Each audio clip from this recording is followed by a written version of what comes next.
ማዕበል በባህር ዳርቻዎች አግበስብሶ የማያመጣው ነገር የለም። ዛጎል፣ የባህር ውስጥ ተክል፣ እንጨት፣ የባህር ድንጋይ፣ የፕላስቲክ ጠርሙስ ምኑ ቅጡ። በአንዱ ቀን ደግሞ የእንግሊዝ ንጉሳዊ የባህር ኃይል አባል ልብስ የለበሰ የአንድ ወጣትን አስክሬን እያንሳፈፈ ብቅ ሊል ይችላል። ይህ እንግዳ ሊመስል ይችላል። ነገር ግን በ1943 በሁለተኛው የዓለም ጦርነት ወቅት ሁዌልቫ በተባለችው የወደብ ከተማ አቅራቢያ አንድ የስፔን አሳ አጥማጅን የገጠመው ነበር። እርግጥ ነው በጦርነት ወቅት የሞት ወታደር አስክሬንን በባህር ዳርቻ ማግኘት ብርቅ አይደለም። ነገር ግን ይህ አስክሬን ተራ አስክሬን አልነበረም።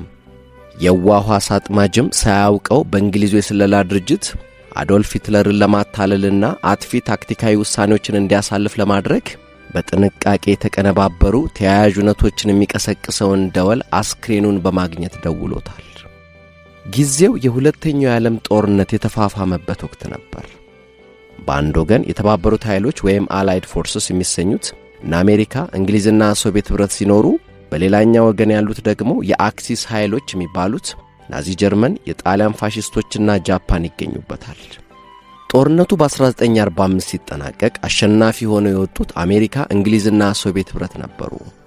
በ1941 ጃፓኖች የአሜሪካን የባህር ኃይል መደብ ፐርል ሃርበርን ሲያጠቁ ነበር አሜሪካ ዓለም አቀፋዊ ወደ ሆነው የጦር አውድማ የተቀላቀለችው። የናዚ ጀርመን የሶቪየት ኅብረት ወረራ ወደ ባሰ ቀውስ ማምራት እንዲሁም የኅብረቱ ሀገራት በሰሜን አፍሪካ ባደረጉት ዘመቻ የተቀዳጁት ድል የጦርነቱን ወጀብ ለተባበሩት ኃይሎች ባደላ መንገድ አቅጣጫውን እንዲቀይር አድርጎት ነበር። ነገር ግን በዚህ ሁሉ ድል መሃል እስከ 1943 የመጀመሪያዎቹ ወራት ድረስ አብዛኛዎቹ የአውሮፓ ክፍል በናዚ ጀርመንና አጋሮቹ እጅ ነበር። የተባበሩት ኃይሎችም ጦርነቱን ለማሸነፍ ይህን ማቃናት ነበረባቸው። እንደ ድል ሆኖ የሰሜን አፍሪካው ዘመቻ በመጠናቀቁ ምክንያት የኅብረቱ ኃይሎች አዲስ ተልዕኮ የሚጠብቁ በርካታ ወታደሮች ነበሯቸው። ብቸኛው ጥያቄ ምን እናድርጋቸው የሚለው ነበር። የኅብረቱ ኃይሎች በአፍሪካ የተቀዳጁት ድል በናዚና አጋሮቹ የአክሲስ ኃይሎች ላይ አዲስ ጥቃት ለመክፈት የሚያስችል ይዞታ አስገኝቶላቸዋል። ለዚህም ዕቅድ መንደፍ ጀመሩ። ሁለት ሁነኛ ኢላማዎች ነበሯቸው። በጣሊያን በኩል መላ አውሮፓን ለመውረር እንዲሁም የሜዲትራኒያንን የባህር መስመር ለመቆጣጠር ቁልፍ የሆነችው ሲሲሊ፣ ወይም በምስራቁ ግንባር ጀርመንን በእንግሊዝና አሜሪካ እንዲሁም በሶቪየት ኃይሎች መካከል አጣብቅኝ ውስጥ አስገብቶ ለማጥመድ የምታስችለዋን ግሪክን መቆጣጠር። ለኅብረቱ ኃይሎች የበለጠ ስሜት የሰጣቸው ግን ሲሲሊን መውረር የሚለው ነበር። ሆኖም ግን ሲሲሊ ወሳኝ ስትራቴጂካዊ ቦታ እንደመሆኗ መጠን ለናዚ ጀርመን ኃይላቸውን በዚያ በኩል ማከማቸቱና ለጦርነት መዘጋጀቱ የሚጠፋቸው ጉዳይ አልነበረም። ይህ ሁኔታ ቀደም ብለን ወዳነሳ ነው ኦፕሬሽን ሚንስሚት ለተሰኘው ዘመቻ ቁልፍ ወደ ሆነው የዌልስ ወጣት ታሪክ ይመልሰናል።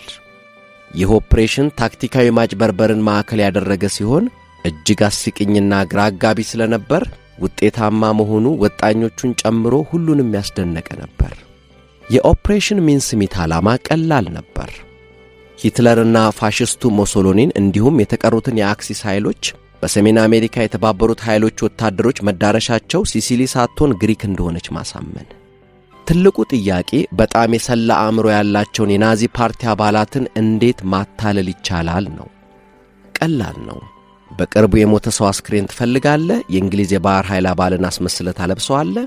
የሐሰት ከፍተኛ ሚስጥራዊ ዶክመንቶች የታጨቀበት ሳምሶናይት በቀዝቃዛና ሙት እጆቹ ታሲዘውና ውቅያኖስ ውስጥ ጥለዋለህ። አስክሬኑ በማዕበል ተገፍቶ በጀርመን መረጃ አካላት እስኪገኝ ትጠብቃለህ። በመጨረሻም በሳምሶናይቱ ያጨከውን የውሸት የወረራ ዕቅድ እውነተኛ ነው ብለው እንዲቀበሉ ተስፋ ማድረግ ነው። እንግዲህ ግን ምናልባትም ነገሩ ይህን ያክል ቀላል ላይሆን ይችላል። እንዴ ይህማ በቀጥታ ከጄምስ ቦንድ ፊልም የተወሰደ ነው የሚል ስሜት ከተሰማህም አልተሳሳትክም። ኦፕሬሽን ሚንስሚት በከፊል የተመሠረተው አድሚራል ጆን ጎድፍሪ በተባለ ሰው ሲዘዋወር ከነበረ የወታደራዊ የሽወዳ መንገዶች ከሰፈሩበት የሚጠመድ ዓሣ ማስታወሻ ከተሰኘ አጭር የፈጠራ ዶክመንት ውስጥ ነው። ምንም እንኳ በወቅቱ በዶክመንቱ ስለሰፈሩ ሐሳቦች ባለቤትነቱን አድሚራል ጆን ጎድፍሪ ቢወስድም የታሪክ ተመራማሪዎች ግን ዶክመንቱን በእርግጠኝነት የጻፈው ረዳቱና ከጦርነቱ በኋላ የመጀመሪያውን የጄምስ ቦንድ ልቦለድ የጻፈው ኢያን ፍሌሚንግ ነው ብለው በቁጭት ይናገራሉ። ምንም እንኳ የሚጠመድ ዓሣ ማስታወሻ የተሰኘው ዶክመንት የኦፕሬሽን ሚንስሚትን ማዕከላዊ ሐሳብ ቢይዝም ዕቅዱን የተመለከቱ ዝርዝር ተግባራትን አላካተተም ነበር። ላብነትም አስክሬን ከየት እንደሚገኝ፣ ከዚህ በፊት ላልነበረ ሰው ተአማኒ የሆነ ማንነት እንዴት እንደሚሰጠው፣ እንዲሁም በጀርመኖች ሳይገደሉ ስፔን ድረስ አስክሬኑን እንዴት አምጥቶ መጣል እንደሚቻል ምንም አይነት ምላሽ አልነበረውም። የደህንነት ባለሙያዎቹ ቻርልስ ቾምሊና ዮን ሞንታጉ እነዚህን ተግባራት ለማቀናጀት ኃላፊነት ወሰዱ። የመጀመሪያው ተግባራቸውም አስክሬን ማግኘት ነበር። ተፈላጊው አስክሬን የወጣት ወንድ ሲሆን በሚገኝበት ወቅት ቅቡል የሆነ የመበስበስ ደረጃ ላይ እንዲገኝ በቅርቡ የሞተ መሆን ነበረበት። ወቅቱ የጦርነት እንደመሆኑ መጠን የወጣት ወንዶችን አስክሬን ማግኘት ከባድ አልነበረም። ነገር ግን ሐዘንተኛ ቤተሰቦች ወጣቶቹ በክብር እንዲያርፉ እንጂ በዩኒፎርም ተሽሞንሙነው ውቅያኖስ ውስጥ እንዲጣሉ ፈቃደኞች ሊሆኑ አይችሉም። ስለዚህም ቾምሌና ሞንታጉ ቤተሰብ የሌለው አስክሬን ማግኘት ነበረባቸው። በሰላም ወቅት ይህንን በፍጥነት ማሳካት አስቸጋሪ ሊሆን ይችል ነበር። ነገር ግን ወቅቱ የጦርነት ወቅት እንደመሆኑ እንደ ምግብና ማገዶ የአስክሬን እጥረት አልነበረም። ከጥቂት ጥበቃ በኋላ ቾምሌና ሞንታጉ ተፈላጊው አስክሬን እንደተገኘ ሰሙ። የተገኘው አካል አስክሬን ከመሆኑ በፊት ግሊንዶር ማይክል የሚባል ሰው ንብረት ነበር። ይህ ሰው ኪንግስ ክሮስ በሚባል ቦታ በሚገኝ ባዶ መጋዘን ውስጥ አሳዛኝ በሆነ መንገድ የአይጥ መርዝ ጠጥቶ ራሱን ያጠፋ ወጣት ነበር። የግሊንዶር አስክሬን ለኦፕሬሽኑ ፍጹም ተስማሚ ነበር።